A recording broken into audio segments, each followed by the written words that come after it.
He thought he'd find a quiet house and a cold hearth.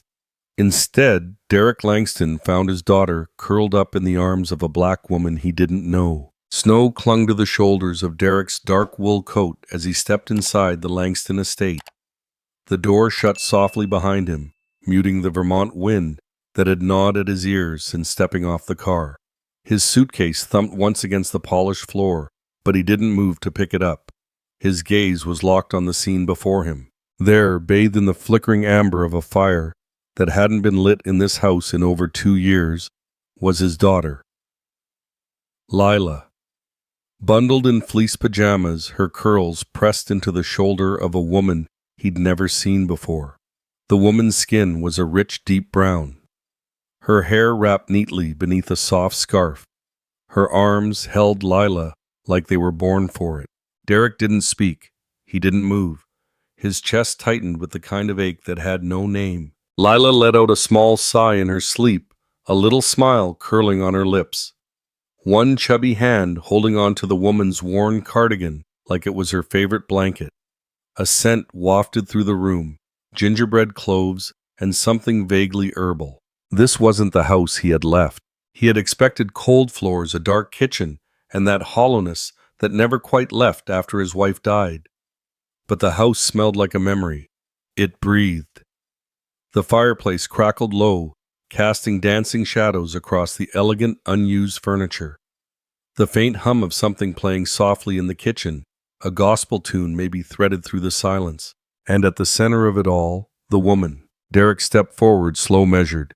His shoes tapped faintly against the hardwood. The woman stirred. Her eyes opened calmly, dark, observant, unafraid. She looked at him like she already knew who he was, but didn't care enough to flinch. Carefully, she shifted to sit up straighter, without disturbing Lila, brushing the girl's curls from her damp forehead. Derek's voice, when it finally came, sounded foreign, even to him. "Who are you?" The woman met his eyes. "Naomi," she said simply. Her voice was gentle but steady, like someone who wasn't here to beg for space or explain herself. "Why is my daughter in your arms?" he asked more sharply than intended. Naomi looked down at Lila, then back at him. "She's been sick. Wouldn't sleep without someone close. I was here to help." "Help?" He echoed, his eyes narrowing. "With what? Who even let you in?" Just then, footsteps shuffled behind him. Otis McClure appeared, gray curls tucked beneath a wool cap, a mug of tea in hand. "She didn't break in, Derek," he said, voice warm but firm. "I called her. Been helping since last month." Derek turned. "Last month?" Otis nodded, stepping into the room. "Lila's had breathing troubles. Doctors say it's post-viral. I ain't no nurse, and the agency folks kept sending strangers. Naomi, well, she ain't a stranger to Lila anymore." Naomi shifted gently, trying to lift Lila without waking her. But the little girl stirred, blinked sleepily, and upon seeing Derek, whimpered. "Mama Mimi," she mumbled, reaching for Naomi's shoulder. Derek stiffened. "What did she just call you?" Naomi didn't answer. She only held Lila a little closer, whispering something too low for him to catch. Lila settled again. "I'm her father," Derek said defensively. "She shouldn't be calling anyone Mama." Otis raised an eyebrow, but said nothing. Naomi slowly stood, cradling Lila with practiced ease. There was no anger in her face, no apology either, only a quiet, worn sort of understanding that didn't ask for permission. "She was scared," Naomi said, finally looking at Derek without accusation. "Sick. I rocked her, that's all. I rubbed her chest with eucalyptus and prayed over her fever. Nothing more." He didn't know what to say to that. The smell on Lila now made sense. Herbal rub. And that faint trail of lavender it had clung to the upstairs hallway when he'd passed earlier. "I didn't ask for you," Derek said more quietly now. Naomi nodded. "I wasn't here for you." There was no bitterness in it, no defense, just fact. She passed Lila gently into Derek's arms, and the girl whimpered again, curling toward his chest, but still peeking around his shoulder. "Mama Mimi, stay," Layla asked in a sleepy murmur. His throat tightened. He couldn't look at Naomi. Otis cleared his throat. "I'll walk her to the door." Naomi didn't wait for permission. She adjusted her scarf, picked up a canvas tote from the armchair, and without another word moved toward the hallway. Her footsteps were soft.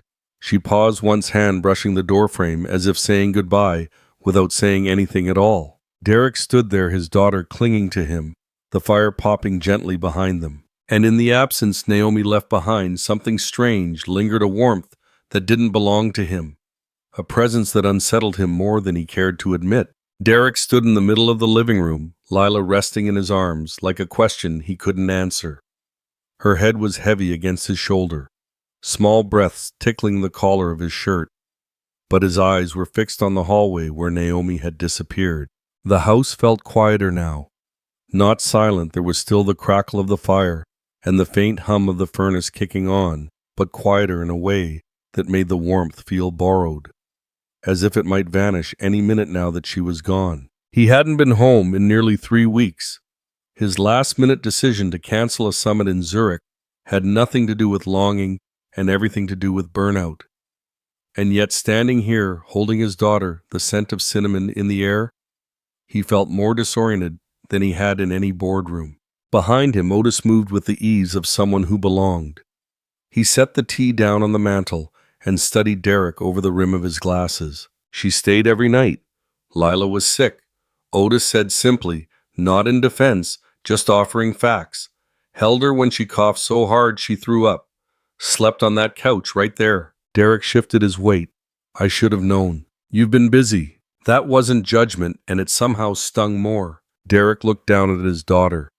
She was warm against him, her fingers still curled slightly like she'd expected to be holding Naomi's sweater. A flash of guilt struck through him, sharp then dulled by the rationalizations he'd long mastered. He traveled for work, built things, protected his daughter's future. He just hadn't expected someone else to be holding it together in his absence. Where did she come from, he asked, settling Lila gently onto the plush throw blanket on the couch. She stirred, but didn't wake. Otis sank into the armchair near the fireplace, the old leather creaking beneath him. Naomi Hart. I met her at the clinic pharmacy. She was behind me in line when I was picking up Lila's antibiotics. We struck up a conversation. She mentioned being between jobs, certified in childcare, CPR trained. Told me her grandmother used to work in private homes back in Georgia. That's all it took, Derek asked. Otis smiled faintly. That and how she looked at Lila when I showed her the picture. Like she already cared. Like it wasn't just another gig. The room fell into a soft hush, save for the wind picking up outside, making the tall windows rattle lightly. She change anything in here? Derek asked, looking around. The lights, the kitchen, the smell. Otis's gaze followed his. Didn't move a thing without asking. Just lit it up a little. Baked once or twice. Her gingerbread's not bad. Derek huffed a sound that wasn't quite a laugh. I didn't know Lila had gotten that sick. I didn't want to worry you while you were flying around, Otis said gently. But it got worse before it got better.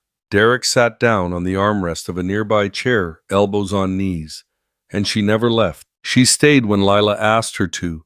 Every time I offered to take over, the girl clung to her. Naomi doesn't talk much, but she listens. And she sings sometimes old lullabies, the kind you half remember from your great aunt humming in the kitchen. Derek didn't respond. She reminds me a little of your wife, Otis added softly. Not in looks, in spirit. Steady, gentle, without being small. That struck a place Derek didn't want touched. He stood suddenly, moving toward the hallway, as if he needed to stretch, but really he needed distance from the conversation. She had no right to let Lila call her that, he muttered. Otis remained seated. Lila gave her that name, son. You cut. Derek paused at the archway, hand on the frame. I don't even know where she lives. She leaves every morning at 6, walks back to town. Thinks no one notices. Carries that same tote with the blue strap patched at the bottom. That detail caught Derek off guard. He pictured it clearly, the faded canvas, the threadbare corner. It didn't match the kind of person who took advantage. It matched someone who stayed quiet because she didn't expect to be invited to stay. The fire gave a loud pop behind them. Derek turned slightly. I don't trust easily. Otis nodded. You shouldn't. But don't confuse quiet for deceit. I'm not, Derek said. I walked in expecting to be alone. And she was already here. And now you're wondering if she belongs more than you do. Derek didn't answer that. because deep down, something about it rang a little too true. He walked back into the room, rubbing the back of his neck. His eyes landed again on the blanket draped over Lila. Different from the usual cashmere throws his housekeeper folded with military precision. This one was hand-knit with tiny flecks of color in the yarn, worn soft from use. Definitely Naomi's. Lila's stirred eyes fluttering open. She looked around sleepily, then up at him. "Dada," she whispered. "Hey, baby girl," he said, softly brushing her curls back. "Where Mama Mimi go?" she asked, eyes rounding. Derek hesitated. She had to go home. Lila's mouth turned downward. "Come back?" "I don't know," he said honestly. She hugged the blanket tighter. "I like her songs." "Me too," he said quietly, surprising even himself. Outside, the wind picked up brushing frost along the windows. Inside, the fireplace continued to burn, casting a fragile warmth over the uneasy quiet. Later that evening, after Otis had gone home and Lila had fallen into a restless sleep, Derek found himself wandering the hallways of the estate like a stranger in his own life. The warmth from the fireplace had faded. He hadn't thought to stoke it again. He stood in the kitchen now, the one Naomi had apparently filled with gingerbread and lullabies, staring at the empty teapot she must have used. A chipped ceramic lid sat slightly askew. The faint trace of cloves lingered in the air, warm and haunting. He opened the fridge out of habit. Inside were things he never bought: oat milk, fresh spinach, children's probiotic gummies. There was even a labeled container of soup with a note in looping script: "Heat for 3 min, stir halfway." It didn't belong here, but maybe it did. He shut the fridge and leaned against the counter. His phone buzzed on the Marble Island. A text from Charles, his assistant. "Zurich Summit rescheduled. Confirm attendance." Derek stared at it for a moment, then typed, "Postpone. Indefinitely." He didn't send it. Instead, he turned toward the hallway and walked back toward the living room. Lila's soft breathing filled the baby monitor he'd pulled out from storage. He paused by the nursery door, hand hovering above the knob. Didn't open it. Back in the living room, the blanket Naomi had brought still lay folded neatly on the armrest. He picked it up, held it to his face. It smelled like lavender and maybe cedarwood. His chest tightened again, an ache that had nothing to do with business or stress or even grief. It was something older, something like loneliness but deeper. A sound behind him, soft, deliberate footsteps. He turned. Naomi stood there. She'd come back for her tote bag. The patched canvas hung loosely from her arm. Her scarf had been replaced by a simple beanie, and a light coat covered her frame. Her eyes flicked to Lila's monitor before meeting his. "I didn't want to wake her," she said, voice barely above a whisper. "You're not intruding," Derek said quickly, surprised by how much he meant it. She nodded once, stepped into the room. He hesitated, then held out the blanket. "Yours." Naomi took it, folding it neatly over her arm. "She gets cold at night, sometimes shivers in her sleep. This keeps her warm without overheating." Derek nodded. "I didn't know that. She never liked thick duvets. Makes her feel trapped." There was a beat of silence. Not awkward, just heavy with things unspoken. Derek gestured toward the couch. "You want to sit a minute?" Naomi shook her head. "No, thank you. I have a long walk." "You walk from town?" "It's not far." "That's a lie," he said gently. She smiled faintly. "It's not unbearable." He ran a hand through his hair. "Look, I may have come off the wrong way earlier." She didn't respond. "I was surprised," he added. "I expected to find a house exactly how I left it. I didn't expect to walk into all this." "You mean warmth?" she asked without bite. "Yes." Naomi let that settle. "She missed you," Naomi said softly. "Even when she had a fever. She kept calling for you." He felt that like a punch. "And I wasn't here." "She understands more than you think, and forgives easier than adults do." He stared at her for a long moment. "You're not what I pictured when I thought of someone caring for my daughter." Naomi didn't flinch. "Because of what?" He blinked. My skin. My silence. The fact that I walk, not drive." He opened his mouth, then closed it. She stepped forward, tone still calm. "I didn't come here to impress you, Mr. Langston.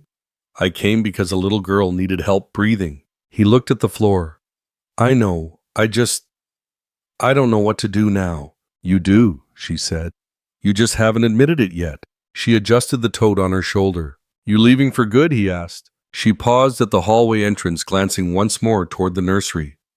That's not up to me. And then she turned and began to walk down the hallway. Derek watched her go, the fire now only embers behind him, the chill from the windows beginning to seep in. Derek watches Naomi walk away down the hall. Who the hell is she? And why does my daughter trust her more than me? The maid didn't speak a word in her defense. She didn't have to. The toddler's silence said it all. Rain tapped softly against the kitchen window as the sky shifted from deep gray to a soft, reluctant blue. Morning had crept in quietly, the kind of dawn that didn't announce itself with sunlight, but whispered through the warmth of stove-heated air and the scent of cinnamon and salt.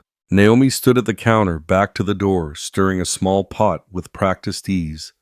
The soft bubble of grits blended with the clinking of her spoon and the quiet rhythm of gospel music playing faintly from Otis's room down the hall. Her motions were calm, steady, even as the air around her tensed with the weight of unspoken decisions. On the nearby kitchen table sat a small cloth bag half-packed, a pair of shoes wrapped in a plastic grocery sack, a folded sweater that had belonged to her mother. She wasn't running, just leaving the way she came quietly, no trace. Behind her, Derek leaned against the doorway, arms crossed. He'd been there for a while, longer than either of them acknowledged. He wasn't sure what he'd come downstairs to say, or if he'd say anything at all. It was early. Lila was still asleep, barely, if her monitor was to be believed, restless, moaning softly from time to time. Naomi hadn't looked at him once. I didn't know you were still here, he said finally, his voice low but not cold. Naomi didn't turn. I was just making grits. She won't eat much, but this usually helps. She didn't eat dinner. I know. He shifted, uncomfortable. You could have woken me. She didn't call for you, Naomi replied gently. There was no malice in it, no venom, just a plain truth spoken by someone who'd lived long enough to understand that silence often held more truth than speech. Derek ran a hand over his face. She kept asking for you all night. Naomi said nothing, just continued stirring. A soft beep came from the stove. She turned off the heat, carefully spooned a portion of grits into a tiny ceramic bowl, and added a drizzle of honey from a jar that had been in the back of the pantry for at least 2 years. One of those small comforts left behind by someone who once knew what love tasted like. Let me take it up to her, Derek said, surprising himself. Naomi paused, then handed him the bowl without comment. Their hands didn't touch, but the space between them pulsed with something unsaid. Derek took the bowl and walked up the stairs, each step feeling heavier than the last. Lila's room was dim, the curtains pulled halfway. She lay curled on her side, eyes closed, lips dry. The room still smelled faintly of eucalyptus and lavender. Her nighttime blend, apparently Naomi's doing. He sat beside her, touched her forehead gently, warm but not alarming. She stirred, eyes fluttering open. Daddy, her voice rasped. Oh, I'm here, baby, he said softly, lifting her just enough to hold the spoon to her lips. Naomi made you something. At that, her lips parted without protest. She took a bite, then another. Her small hand reached weakly for the spoon. Downstairs, Naomi cleaned the pot and bowl she'd used, dried them carefully, and placed them back exactly where she'd found them. Her hands moved with quiet purpose, but her eyes flicked toward the hallway every now and then. She knew she didn't belong here. She also knew she couldn't leave just yet. Otis appeared in the doorway, still tying his apron. She's gonna miss you bad, you know. Naomi offered a small smile. She'll be fine. Maybe. But it's not just her. He stepped in, voice low and knowing. That man up there? He don't realize yet how far he's drifted. And maybe he don't know it, but you're the only thing bringing that boat back to shore. She said nothing. Otis didn't need agreement. He spoke truths like they were hymns, soft, steady, and sure to find their way into your bones eventually. Don't go just yet, he added, turning to pour himself coffee. Naomi folded the sweater and slipped it into the bag. Later that morning, Derek found himself standing in the security room, a place he hadn't set foot in since before Lila was born. The monitors lined one wall, flickering in black and white footage from different corners of the estate. He hadn't come looking for anything in particular, just a restless mind chasing stillness. Otis had mentioned something earlier casually between sips of coffee. "Check the tapes," he said, as if he were talking about the weather. "You'll see what I mean." Now Derek clicked through archive footage from the last 2 weeks, fingers hesitating over the controls. He fast-forwarded through long stretches of silence and motionless rooms, then paused when he caught a glimpse of movement in the nursery. There, the timestamp read 3 nights ago. Naomi sat on the edge of the small bed, Lila curled beside her. The child was wheezing softly, her little hands balled into fists. Naomi leaned close, whispering something. Her voice came through the speakers, faint but unmistakable. "Every little star up in the sky, God's watching you, little butterfly." Derek's hand froze on the mouse. The melody was one his late wife used to hum, but Naomi's voice carried it differently, less like memory, more like medicine. She adjusted the child's blanket, then pulled a small tin from her pocket. Gently she rubbed something on Lila's chest in soft circular motions. Eucalyptus, probably. The child exhaled her body, relaxing into sleep, as Naomi continued humming, rocking back and forth in rhythm with the wind tapping at the window. Another clip, this time Naomi in the kitchen holding Lila on one hip while stirring something on the stove. The girl clung to her nose, red and eyes droopy. Naomi kissed the top of her head absent-mindedly, like she'd done it 1,000 times before. Another clip, Naomi alone in the hallway, leaning her head against the nursery door, humming again. Just her shadow on the wall, a lullaby from behind closed doors. Derek sat back in the chair, swallowing hard. He hadn't expected this, hadn't expected to see this kind of quiet, unwavering care. It wasn't performance, it wasn't even duty, it was presence. The kind that didn't ask for acknowledgement. He rubbed his temples, then got up and left the room. Naomi was outside, kneeling by the flower beds along the side of the estate. The rain had stopped, but the ground was still soft, her jeans damp at the knees.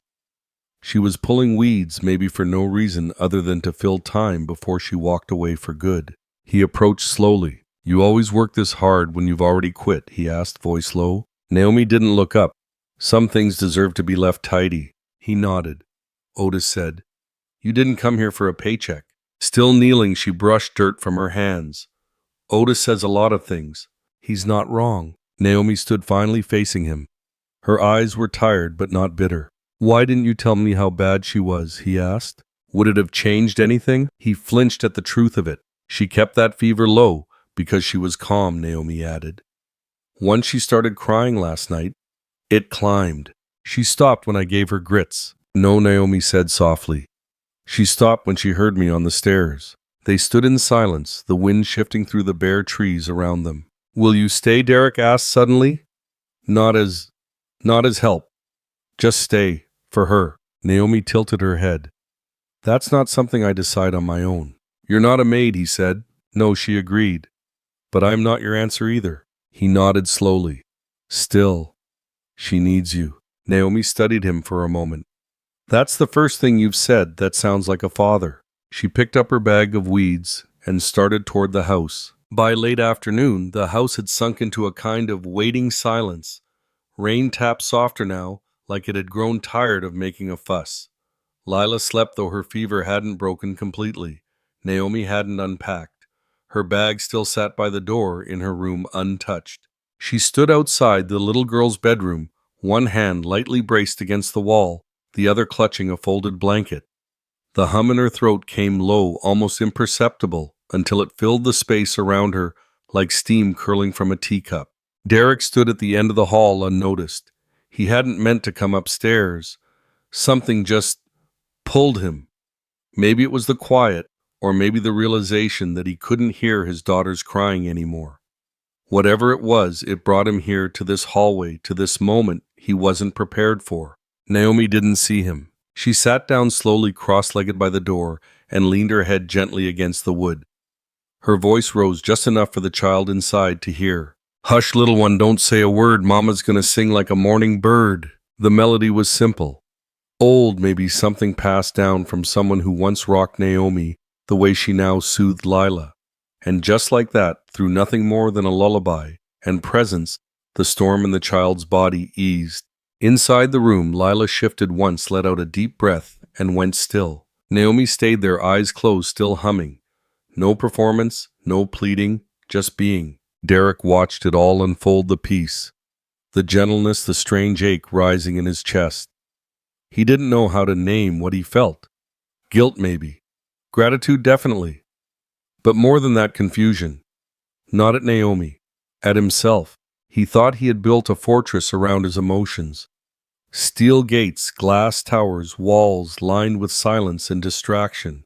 But here was this woman, this stranger, cracking it with nothing but quiet and compassion. And she wasn't even trying. He stepped closer. Naomi opened her eyes but didn't move. "I didn't expect this," he said quietly. "Expect what?" "To find someone caring for her the way I should have been." Naomi didn't speak. "I don't know how to do this," he confessed. "I know business, deadlines, investors. I know how to win. But I don't know her." Naomi studied his face. Not coldly, not with judgment, just watching. "She's not a pitch deck," she said softly. "She doesn't need your strategy. She needs your attention." He exhaled, rubbing the back of his neck. "I can pay you. I mean, if you'd consider—" "I'm not for hire, Mr. Langston." He nodded slowly, a faint smile playing at the corner of his mouth. "I figured you'd say that." Naomi looked back at the door.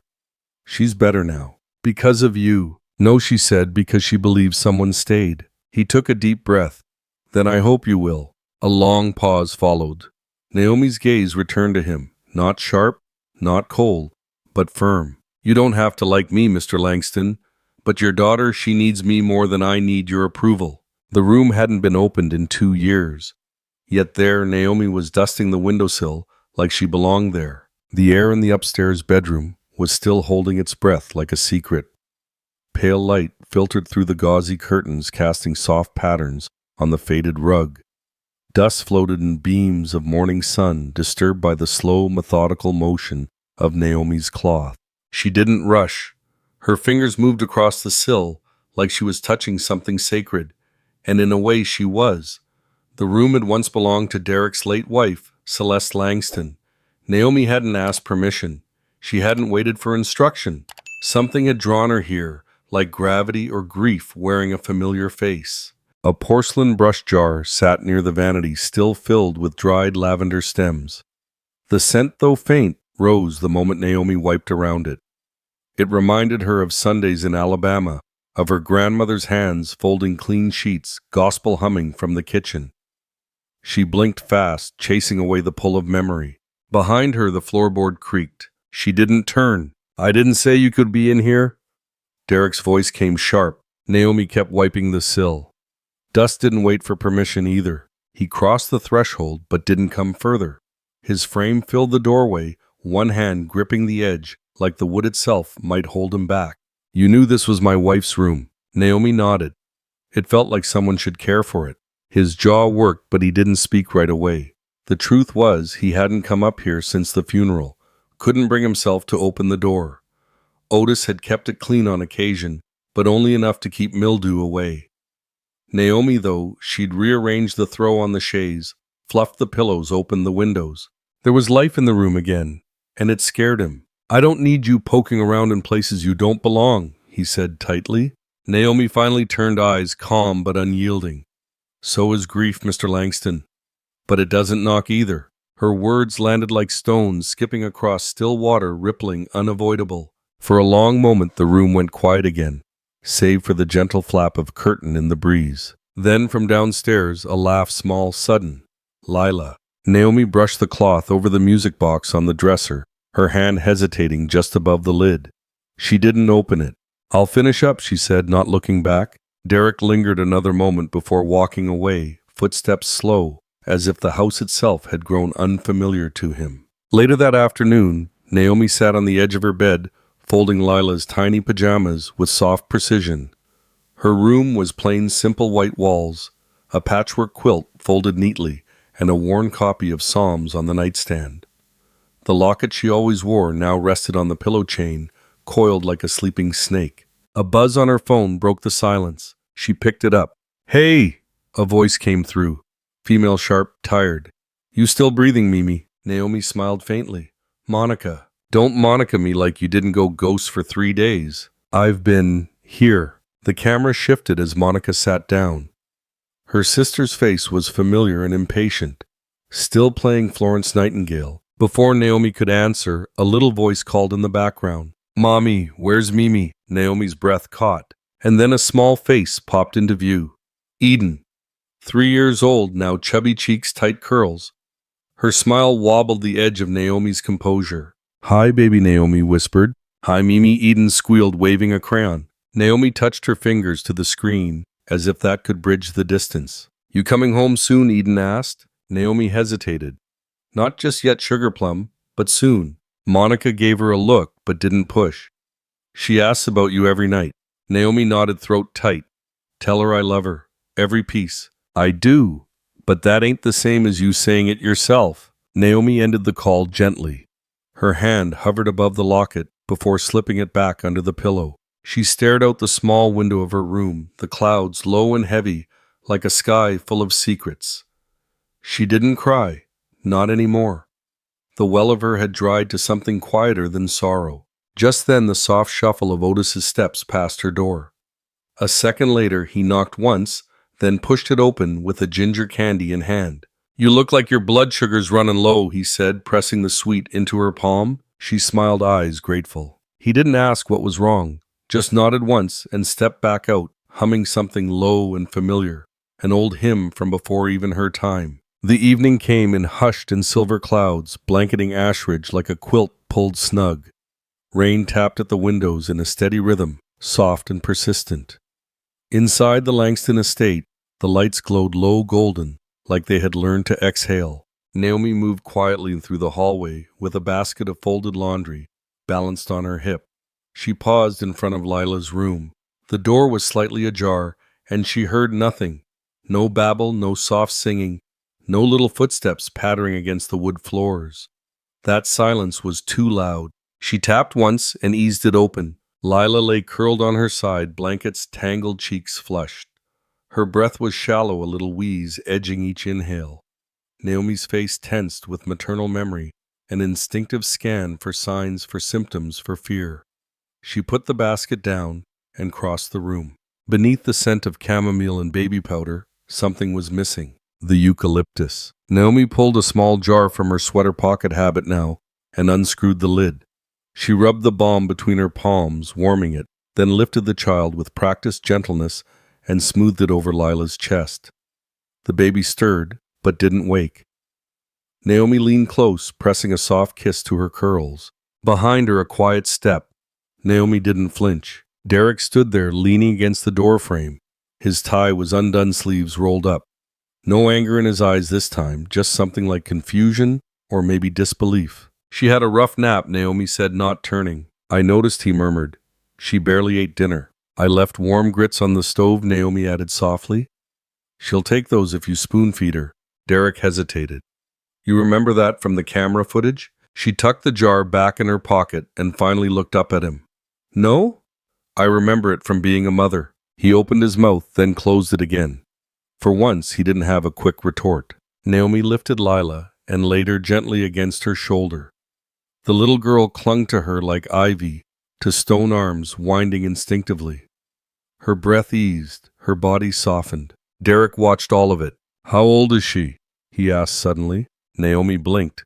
Lila. No, he said. The girl in the locket?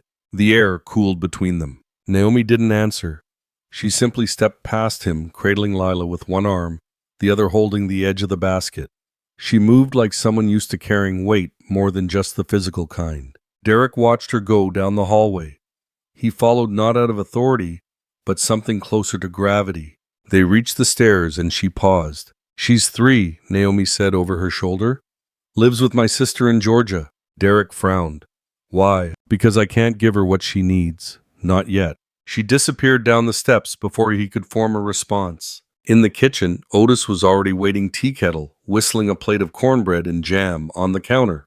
The older man didn't say anything. Just poured 2 cups and handed one to Derek like it was the most natural thing in the world. She's not here for charity, Otis said finally. I know, Derek replied. No, you don't. You still think people like her wait around hoping someone like you will see their worth? But Naomi, she never needed your permission to be good. Derek took a long sip of tea. The burn steadied him. I don't know what to do with her, he admitted. Otis chuckled. Then don't. Let her be.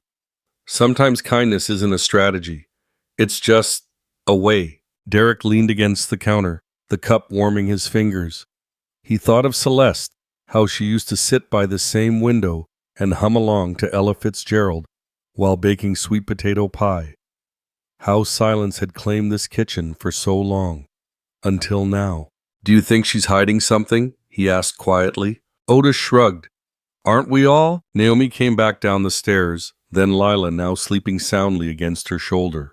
She nodded to Otis, avoided Derek's eyes, and turned toward the hallway. He stepped forward without thinking. Wait. She paused, patient. You said your daughter's name is Eden, yes? He nodded slowly. It's a beautiful name. Naomi looked at him for the briefest moment, her expression unreadable. Then just as softly she said, she was born during a storm. And when I first held her, it felt like the world had started over. Derek swallowed. Naomi disappeared down the hall, and for the first time since Celeste's death, he didn't feel entirely alone in the house. The night air pressed heavy against the windows, a deep hush blanketing the estate. Upstairs, the old walls creaked as they always had when the temperature dipped. Reminders of a house too large for its heartbeat. The storm had quieted, leaving behind the low hum of dripping eaves and faraway wind. Derek sat on the edge of his late wife's chaise, the same one Naomi had dusted earlier.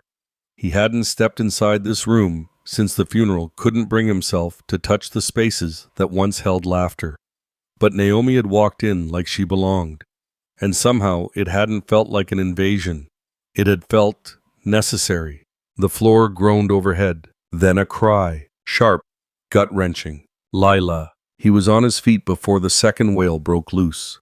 Rushed the stairs two at a time, heart pounding not with fear, but with some primal paternal panic he hadn't felt since the NICU days. He burst into Lila's room, but Naomi was already there. She sat on the edge of the bed, her silhouette outlined by the soft glow of the nightlight, shaped like a lamb.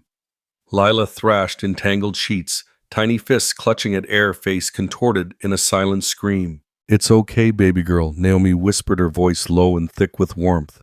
You're safe. You're home. Lila didn't wake, but her whimpers softened. Naomi reached for the music box on the side table. Derek didn't even remember placing it there and turned the tiny gold key. A lullaby fluttered out in notes familiar and tremulous. Naomi hummed along. Her hand stroked Lila's curls with a rhythm born from years of mothering. Derek stood at the doorframe, frozen. This woman, this stranger, was easing his child back from whatever nightmare had gripped her, and not with commands or discipline, but with presence, with peace. Lila's body relaxed. Her tiny fingers curled around Naomi's sleeve, holding on like she knew this was the safest place on earth. Naomi stayed still. So did Derek. When the lullaby wound down, Naomi reached into her cardigan and pulled out the silver locket. Her thumb brushed across its worn surface. She didn't open it, just held it like a touchstone and anchor, something she couldn't let go of, but wasn't ready to explain. Finally, she looked up at him. No surprise in her eyes, no guilt. Just the same quiet strength he'd seen since the moment he walked through that door. You're not just a maid, he said aloud, the words slipping out more as realization than accusation. Naomi didn't flinch. So who are you really, Naomi Hart? Her gaze didn't soften, didn't harden either. She just stood slowly, careful not to jostle Lila. The child was sleeping now, breath deep and steady. Naomi tucked the blanket around her and stepped away from the bed. I'm someone who knows what it's like to lose something you love, she said at last. Derek swallowed. Her words were simple, but they echoed in that room like gospel. She walked past him toward the hallway, her steps unhurried. He wanted to stop her, ask more, demand answers, but something in her silence held more power than any confession. As she turned the corner, Derek remained by the door, the lullaby still faint in the air. Lila stirred, once murmured a sound too soft to decipher. Then silence, the kind that finally felt whole. Reggie's name wasn't spoken in this town, but the note on Naomi's pillow said otherwise. The handwriting was blocky, pressed hard into the paper, like it wanted to leave bruises. Naomi stared at the single sentence for a long time, her fingers tightening around the sheet. Still waiting on that goodbye sunshine. No signature, but she didn't need one. The room spun in a slow, mean circle. It had taken her years to crawl out of Reggie's shadow, and just one piece of paper to pull her back into it. Outside the window, soft snow had begun to fall, powdering the bare branches of the sycamore tree near the drive. The first snowfall of the season always quieted the town like a hymn, but not today. Not for Naomi. She tucked the note deep into the back of her Bible behind Psalms, then pressed the book flat and slid it under the bed. There was no prayer in her heart this morning, only instinct. Downstairs, the house smelled like toast and citrus wood smoke. Derek was in the study with Otis discussing security upgrades, but Naomi didn't linger to listen. She put on her coat, the one with the broken zipper, and headed out. The streets of Ashridge were trimmed in garland and tiny gold bells. Downtown's lampposts had fresh ribbons tied to them, and the diner windows glowed warm with fairy lights. Naomi crossed the square quickly, shoulders tight beneath her coat, every glance feeling like it lingered too long. Inside the market, she grabbed a carton of eggs and a loaf of sourdough, barely lifting her eyes. She didn't notice the woman until she was already behind her in line. Mid-50s pale lipstick hair pulled into a bun, too tight for a snowy day. "He was asking about you last week," the woman said quietly. Naomi's spine locked. "I'm sorry." The woman didn't repeat herself. She just tilted her head slightly, like someone noticing a bird with a broken wing, then turned to pay for her groceries. Naomi left her cart behind. She walked home, the long way boots cracking thin ice on the sidewalk. Every tree branch seemed to lean closer, and every gust of wind sounded like a whisper she couldn't quite catch. Back at the estate, Lila was napping, and Otis was shoveling the front steps with a metal spade that clanged against the stone. Naomi brought him a thermos of coffee, but her hand trembled slightly as she passed it. "You all right?" he asked, not looking up. She gave him a quiet nod. "Just tired." Otis squinted at her, then said nothing. Just tapped the side of the thermos with his gloved knuckle and went back to work. In the hallway, Derek was emerging from the study with a folder under his arm. He paused when he saw her. "You were gone longer than usual." "Needed air," Naomi replied, adjusting the grocery bag on her hip. He watched her closely, eyes narrowing. "Did something happen?" "No," she said too quickly, but Derek didn't press, just nodded slowly and stepped aside so she could pass. That night, Naomi changed Lila into her fleece pajamas with the bunny ears humming softly as she smoothed Vicks into the child's chest. Lila held up the crayon drawing she'd been working on all afternoon. It was her Naomi and a third figure, not Derek. This one had a long face with droopy eyes and oversized shoes. The figure had no color, just black outlines. "Who's this baby?" Naomi asked gently. Lila frowned. "That's the man you don't like." Naomi's hands froze. She glanced toward the bedroom door, half expecting it to creak open, but it remained still. So she smiled faintly and tucked the paper aside. She didn't sleep that night, not really. At midnight, the doorbell rang once sharp and quick. When Naomi stepped into the foyer, there was no one on the porch. Just a small cardboard box, rain-spotted and damp. She opened it with shaking hands. Inside were a handful of crumpled diner napkins. Each one had her old nickname written in blue ink sunshine. Naomi shut the door quietly behind her, clutching the box to her chest. The napkins were still damp with snowmelt, the ink bleeding faintly into the folds. She took them to the kitchen, lit only by the small bulb above the stove, and laid them out on the counter one by one. Sunshine, sunshine, sunshine, over and over. The same hand, the same pressure. The room felt smaller than it had an hour ago. Like the walls remembered what she'd spent years trying to forget. She put the napkins in a paper bag and shoved them into the bottom of the trash can beneath coffee grounds and eggshells. Her fingers smelled faintly of bleach and eucalyptus. She washed them twice, still not satisfied. Upstairs, Lila stirred in her sleep. Naomi crept into the girl's room, brushing soft curls off her forehead. The child was clammy, her little lips slightly parted as she breathed through her mouth. Naomi adjusted the humidifier and draped a blanket higher over Lila's shoulder, then sat for a moment in the quiet, trying to match the rhythm of her own breath to the child's. She heard the chapel door creak before she saw him. Derek stood alone in the old wooden room, just past the garden path, the faint light of a candle illuminating his profile. Naomi stepped inside, arms crossed against the chill, and leaned against the doorframe. "You couldn't sleep either?" he asked without turning. "No." He sat on the front pew, elbows resting on his knees. "Something's wrong," he said. "I can feel it." Naomi looked at the flickering flame. "You're not wrong." He finally turned to her. His expression was unreadable, but his voice was soft. "Then why won't you let me in on it?" "Because it's mine to carry." "You don't have to." She shook her head, a bitter little smile on her lips. "You think kindness is enough to outrun history. There are names you don't say out loud in towns like this, but they still find you." Derek opened his mouth to respond, but Naomi was already walking away. She couldn't risk unraveling, not in front of him, not with Reggie's ghost stirring around the edges of her world. The next morning, Otis found her sitting on the back steps in the gray dawn, her coat wrapped tight, hands tucked into her sleeves. The old man sat beside her, thermos in hand. "You're scared," he said plainly. She didn't deny it. "You think running'll make it stop?" "I think staying might make it worse." Otis passed her a ginger candy wrapped in wax paper. "That little girl already lost one mother," he said quietly. "You gonna make her bury another?" Naomi swallowed hard, the words hitting something soft and breakable inside her. "I'm not her mother." "You sure?" He looked at her with a half smile. "'Cause from where I'm standing, she'd fight heaven and earth to keep you." Naomi blinked back, the wetness rising behind her eyes.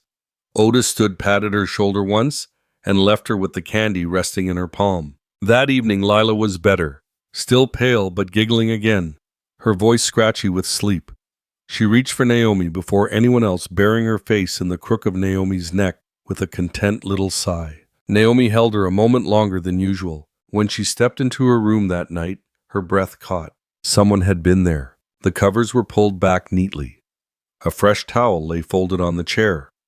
But it was the photograph on the pillow that made her knees weaken. It was old, creased down the middle, but familiar. She and Reggie standing behind the diner counter, both wearing matching aprons.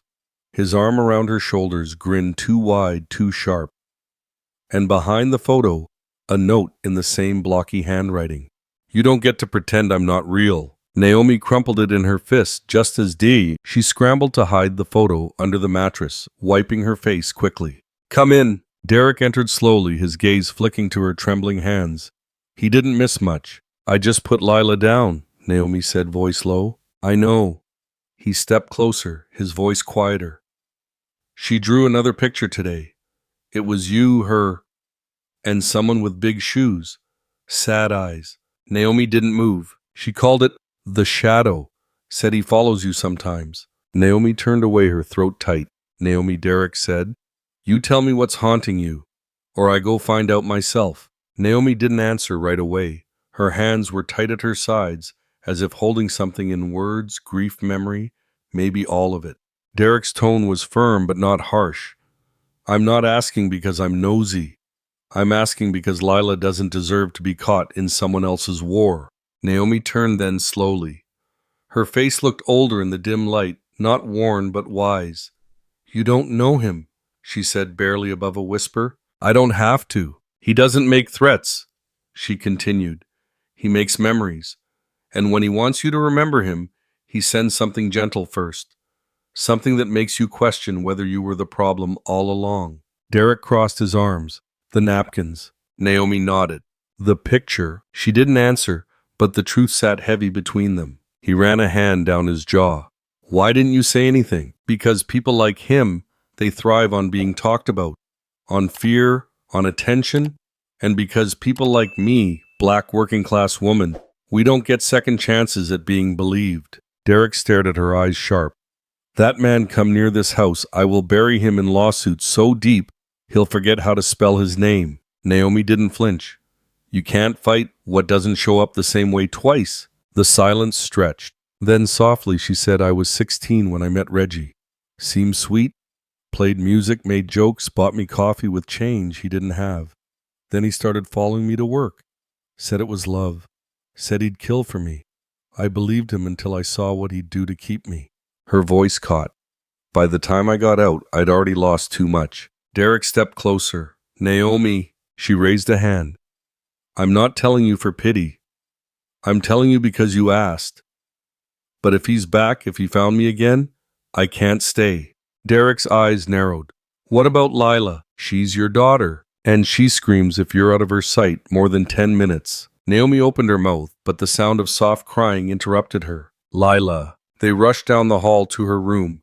The child was tangled in her blankets, sweat on her brow, breath coming too fast. A night terror. Naomi reached her first kneeling by the bed. It's okay, baby, I'm here. I'm here. She sang softly, voice no more than a breath. This little light of mine. Lila whimpered, then quieted, her body stilling as Naomi smoothed a hand over her curls. Derek stood in the doorway watching. He had money power, a network that reached halfway around the globe. But in that moment, he understood none of that could give his daughter what this woman's touch did. It was something sacred, something earned. Lila sighed, her lashes, damp cheeks pressed to Naomi's shoulder. The song faded. Naomi looked up, eyes shining but strong. Derek stepped closer. You can't leave. I might have to. You won't. His voice didn't rise, but it was steel now.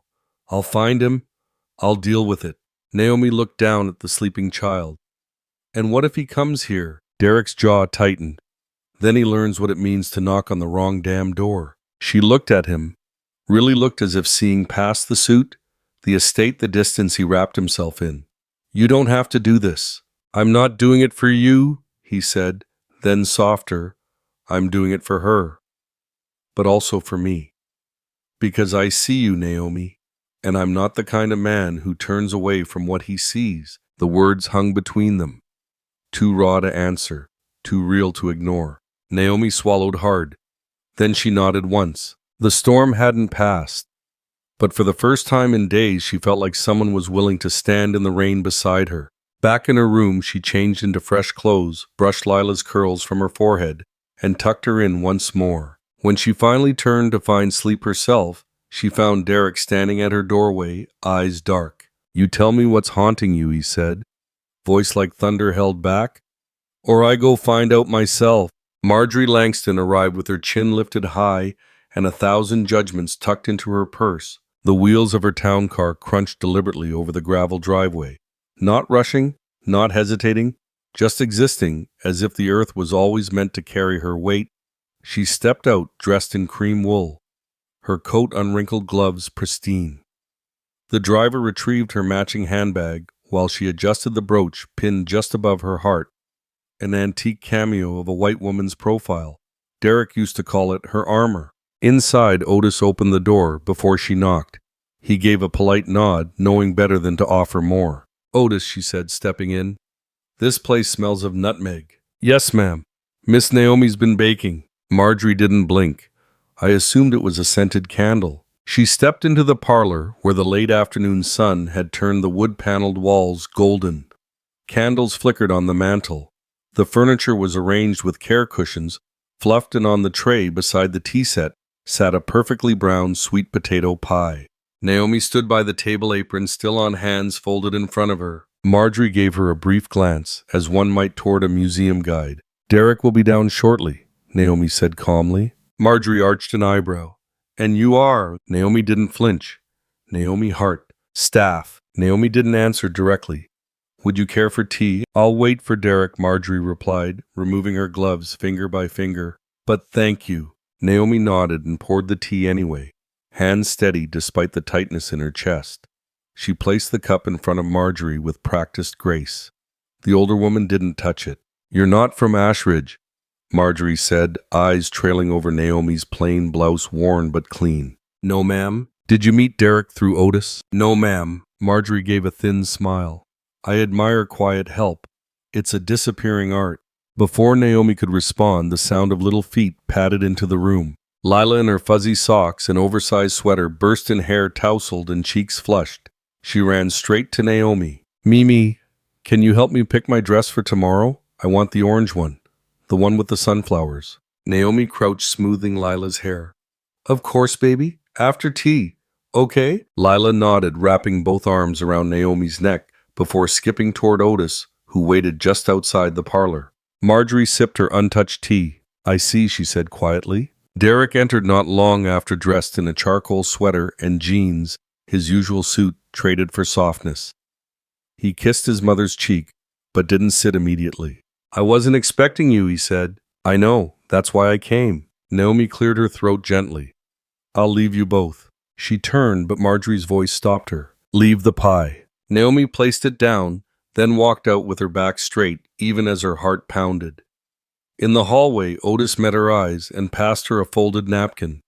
On it, he'd written in his blocky script, Hold your head, not your tongue. She smiled faintly. Later that afternoon, Naomi took Lila into town for a dress fitting at Honey's boutique. The place buzzed with holiday prep garlands strung across windows, bells tied to door handles, cinnamon potpourri in the corners. Honey, the owner, a tall black woman with a crown of silver locks, welcomed them like family. Miss Lila. Let me see that smile, she said, reaching down to tickle Lila's sides. Naomi laughed, more relaxed here than she had been all day. Lila twirled in a new dress, sunflower print against burnt orange corduroy. I look like a pie, she giggled. You look like joy, Naomi replied, smoothing the collar. Then the bell jingled again. Marjorie stepped in. The air chilled. Honey, without missing a beat, greeted her like any customer. But her body shifted subtly toward Naomi, just enough to register alliance. Marjorie looked around. I was curious where the two of you disappeared to. Lila ran to Naomi's leg, peeking up. Naomi stood slowly, meeting Marjorie's gaze. Lila needed a fitting. Could have sent one of the girls from the house. I'm not a servant, Naomi said gently. I serve love here, not just tea. Marjorie's brows lifted, and for the first time she truly looked at Naomi. Not past her, at her. Just then Lila reached for Naomi's hand. I'm thirsty, Mimi. There's water in your bag, baby. Lila bounced on her heels, then turned and her foot caught the hem of the long dress. She stumbled, slipping backward. Naomi lunged arms, catching her before she hit the ground. The store went silent. Naomi cradled Lila close, checking her head. You're okay, baby. Look at me. Breathe with me. Lila blinked through tears, then nodded. Honey exhaled. A customer placed her hand on her chest, and Marjorie watched Naomi rock the child gently. Watched the way Lila's fingers curled into Naomi's cardigan like it was armor. Watched as Naomi pressed her forehead to the girl's and whispered something too soft to hear. Marjorie had raised Derek to value order, strength, silence. But this was something else, and it was stronger than anything she'd taught. Naomi buckled Lila into her car seat with slow, careful hands. The girl had long stopped crying, her eyes fluttering from exhaustion and the lull of Naomi's gentle hum. From the sidewalk, Marjorie stood watching. She hadn't followed them out, not exactly. But she made no effort to leave either. Her posture was still queenly. Her coat pulled tightly at the collar, but something in her expression had shifted. Not soft, not warm, but observant. Naomi shut the door softly, then turned. Thank you, Marjorie said. Naomi blinked, unsure she'd heard correctly. For catching her. She's not mine, Naomi replied, brushing a curl from her forehead. But sometimes love doesn't wait on bloodlines. Marjorie's face gave nothing. Children trust what they feel. Doesn't mean adults need to. Naomi didn't respond. Not because she lacked words, but because she had finally learned when silence carried more truth. Back at the estate, Otis was setting logs into the fireplace when Naomi entered with Lila asleep on her shoulder. He didn't speak, just handed her a throw blanket and nodded toward the couch. She settled the child, pulled the blanket over her, and brushed a soft kiss to her temple. Otis sat nearby, the fire crackling low. She see it, he asked. Naomi glanced up. The woman you were today, he continued. Did she see it? Naomi's lips curved slightly. I'm not sure she knows how to see anyone she hasn't already judged. Otis chuckled, slow and deep. Then let her ears do the work instead. That baby cry your name like prayer. Even the coldest heart gotta melt a little when it hears that. Naomi didn't answer, but her fingers moved gently over Lila's curls like a quiet amen. Upstairs, Derek stood at his bedroom window, arms folded. He had watched them return from town, seen Marjorie trail behind them with that familiar stiff grace she used when things weren't going her way. He heard the faint click of heels on the hardwood hallway. His mother entered without knocking. You made your point, he said before she spoke. She walked past him to the armoire, resting her gloves on its edge. I watched her hold that child today, she said. It was unsettling. Unsettling. Derek turned. To see a stranger, one not born of this family, not vetted by its traditions, be the center of a moment so intimate. Derek's voice hardened. Naomi is not a stranger. And this family? You mean the one that hasn't visited in 2 years? That only called when it was time to review trust accounts and legacy dinners. Marjorie didn't rise to the bait. You think this is about old money and old manners? It's not. It's about power, presence, what gets remembered, and who gets written out. I'm not writing her out, Derek said. No, Marjorie said slowly, turning to face him. But you haven't written her in either. That landed heavier than she expected.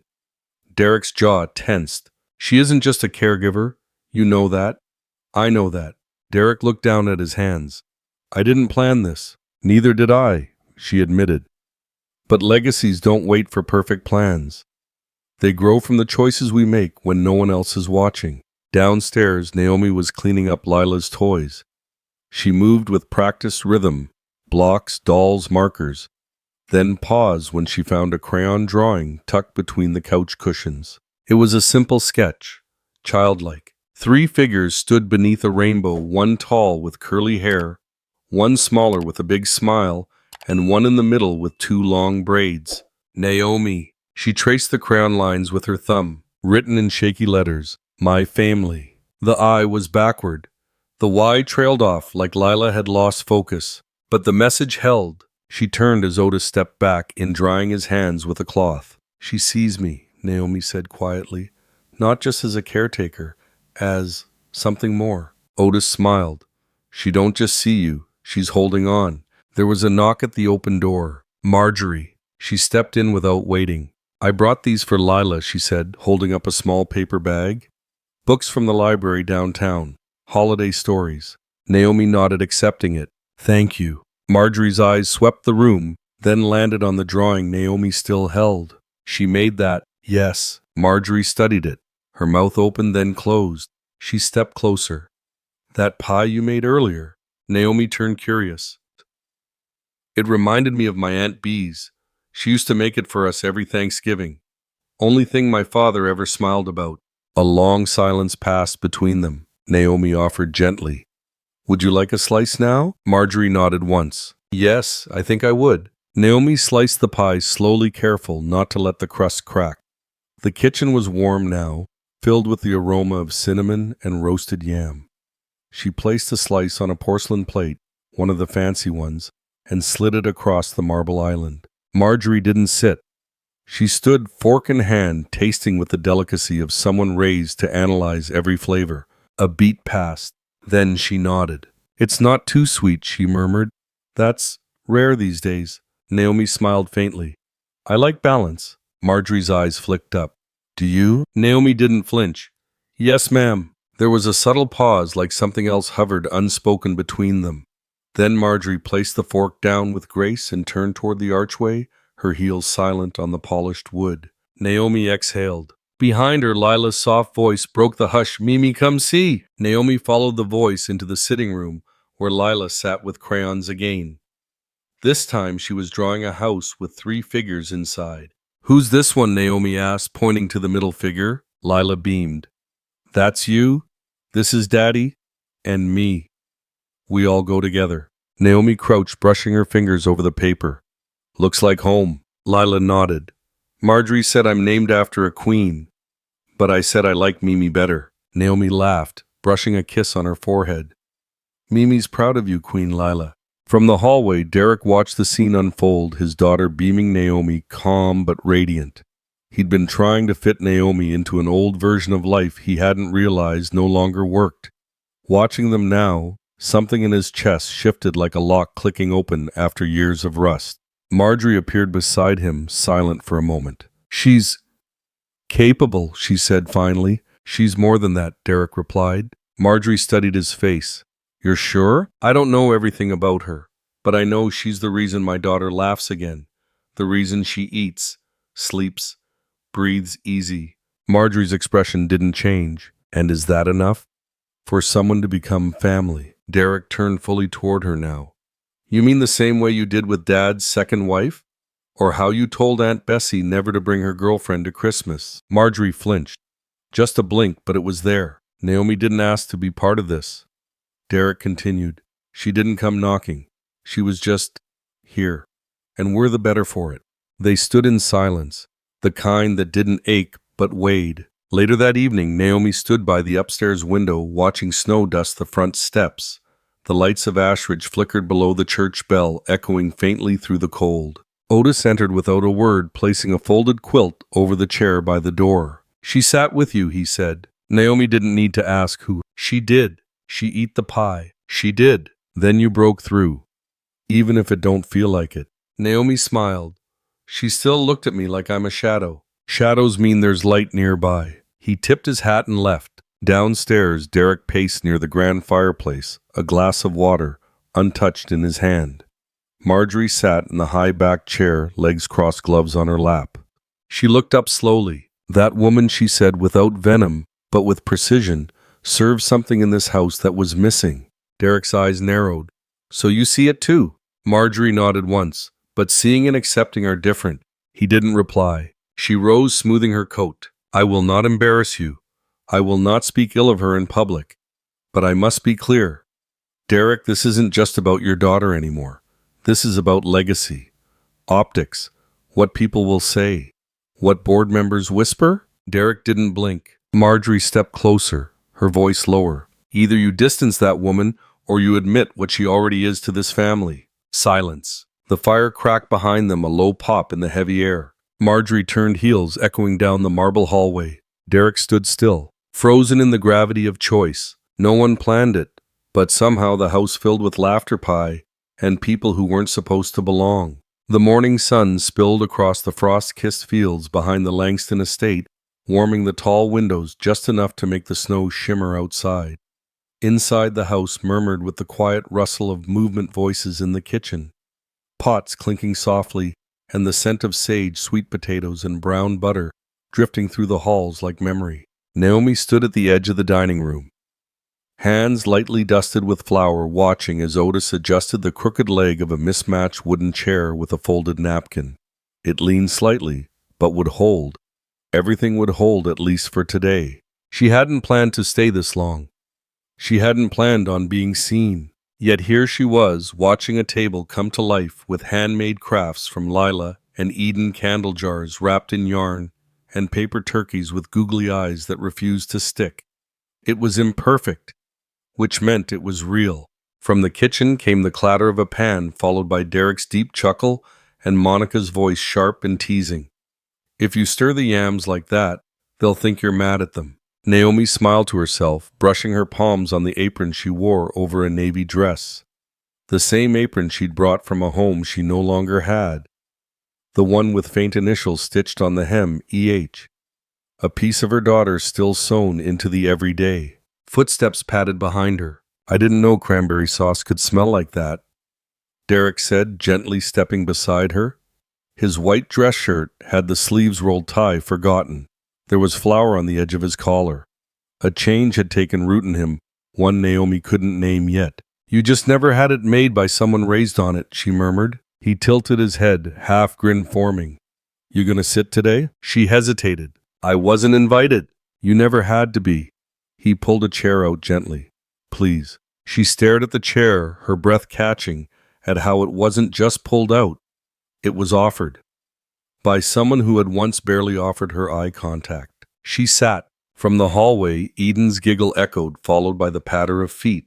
Leela burst into the room, her curls bouncing, cheeks flushed. Mama Mimi.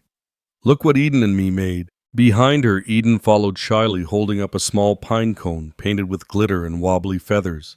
It's a turkey, kinda. Naomi gasped, dramatically bending down to admire it.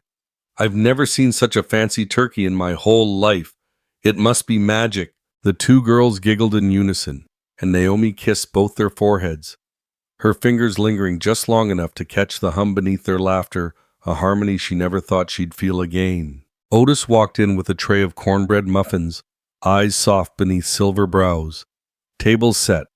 Food's hot. Guests are starting to come in through the back. Naomi stood to help, but he waved her off. You cooked half this meal. Let us carry the rest." She sat back slowly, the music beginning to play from the old record player in the corner. A soft gospel tune floated through the air, low and steady. "We've come this far by faith, leaning on the Lord." Derek's hand rested briefly on her shoulder as he passed, warm and grounding. The doorbell rang, once, twice. She didn't move. Then the sound of boots on the front steps. The door creaked open, and Naomi turned just as Monica entered with a small girl wrapped in a purple coat and bright yellow scarf. "Eden." Naomi rose slowly. Her daughter blinked at her, unsure. It had been months. Monica gave a nod.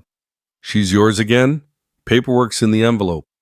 She passed a cream-colored document to Naomi, whose hand shook as she held it.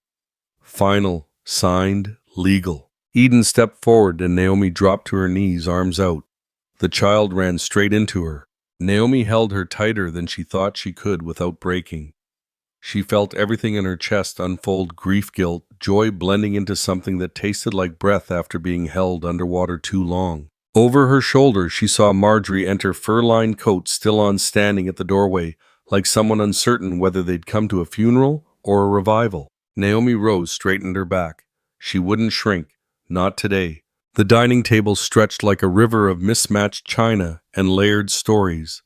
Naomi sat between Eden and Lila, one child humming softly as she tore a roll apart, the other balancing peas on her spoon with intense concentration. Around them, laughter curled like steam off the mashed yams. Otis passed the sweet tea pitcher to the shop owner from downtown, Ms. Elaine, the widow, with the soft eyes and sharper tongue. Next to her, Mr. Cooper from the post office tapped his fork in rhythm to the gospel still whispering from the corner speaker. Marjorie Langston hadn't taken off her gloves. She sat at the far end of the table, posture, regal eyes surveying, like she was still figuring out what chapter of her legacy this moment would be written in. Naomi caught her gaze once, held it for a second, then looked away, not in retreat, but release. Across the table, Derek raised his glass. "Before we break bread, I want to say something," he began. The room quieted, not like fear, but like reverence. "This house hasn't known warmth like this in a long time," he said, voice lower now. "For a while I thought money could buy structure, safety, even love. But it turns out you have to invite love in. And sometimes you don't recognize it at first." He glanced toward Naomi. "But it waits. Patient, strong." Otis gave a single nod. The children kept eating, oblivious to the grown-ups sorting through old ghosts and new beginnings. Derek cleared his throat and reached beneath the sideboard, pulling out a framed certificate with gold trim. "I've started something," he said. "A foundation. The Langston Hearth House. A place for mothers and children, especially the ones nobody listens to. And Naomi Hart is going to run it." Naomi froze. A hush followed, and then Ms. Elaine gave a slow two-clap applause that broke the spell. Others joined in, tentative but warm. Naomi looked to Derek, lips parting, voice caught somewhere behind surprise. I don't know what to say," she murmured. "Then don't," Otis said softly. "You already been saying it every day you stayed." Naomi blinked hard. Eden tugged her sleeve. "Mama, can I show Miss Lila my music box?" Naomi nodded, still stunned. "Of course, baby." The two girls scrambled off their chairs and padded down the hall. Naomi exhaled slowly, resting her palms on the tabletop like she needed grounding. A rustle of fabric brought her attention to the right. Marjorie was standing. For a moment, Naomi thought she might be leaving. But instead, she crossed the room, heels nearly silent on the hardwood, and laid a folded check beside Naomi's untouched water glass. Naomi looked up, brows lifting. Marjorie didn't sit. "You've kept things alive that we forgot how to cherish," she said. Voice a careful hush, meant only for them. "Consider it. Overdue gratitude." Naomi glanced at the number, $25,000. Her breath caught. Not from the amount, but from the unexpected grace of it. "I didn't ask for anything," Naomi said softly. "I know." Marjorie paused. "That's why it means something." The two women stood like bookends, different chapters, same shelf. Naomi didn't say thank you, not because she wasn't grateful, but because something deeper passed between them that didn't need to be named. In the next room, Eden and Lila wound the music box. The notes rang out soft and slightly off-key, a lullaby wrapped in childhood. Derek appeared beside Naomi again, offering her a folded blue scarf. She blinked at it. "It's Eden's," he said. "She said you always wore it when you walked her to school." Naomi took it gently, fingering the edge, where a tiny embroidered daisy was starting to fray. As she wrapped it around her shoulders, Eden came running back in panting cheeks red. "Mama," she whispered, "Lila's asleep. She said your music made her dream happy." Naomi's eyes shimmered. Then Eden climbed into her lap, curled like she'd never left. The dining room buzzed again, forks tapping, stories trading places. But inside Naomi's chest, everything went still. Warm, safe. The sun had long since slipped below the ridge, leaving only the soft pulse of the string lights glowing along the porch rail and the muffled sound of children laughing somewhere upstairs. Snow had started to fall again, gentle, not yet enough to stick, but steady in its promise. Naomi stood at the kitchen sink, sleeves rolled, warm water running over dishes that no one had asked her to wash. She just needed a minute, hands busy, heart still. Otis leaned in the doorway behind her, humming low. Gospel again. Something about crossing rivers and climbing mountains. "You don't have to clean, Miss Hart," he said finally. She didn't turn around. "I know." He waited, then added, "You don't have to run either." That made her pause. She glanced over her shoulder, smiled faintly. "I'm tired of running." Otis nodded as if he'd waited years to hear her say that. Then he stepped back into the shadows of the hallway. Naomi wiped her hands and stepped outside onto the back porch, scarf wrapped tight around her shoulders. The cold bit gently at her cheeks, the kind of cold that reminded her she was alive and home, and neither meant what they used to. Derek was already out there. He stood at the porch railing, one hand around a steaming mug, the other jammed into his coat pocket. He looked up when she stepped beside him, but said nothing at first. Snowflakes melted in his hair. They stood like that for a while, side by side, still. Finally he spoke. "You know, I used to think healing looked like silence, like controlling everything." Naomi didn't answer. She let the wind do its own speaking. He continued. "But today, it felt more like music. Chaos even. Kids laughing, dishes clinking, Otis telling Monica she put too much salt in the gravy." Naomi chuckled softly. She did. He looked at her then, really looked, and something softened behind his eyes. "You walked in as help.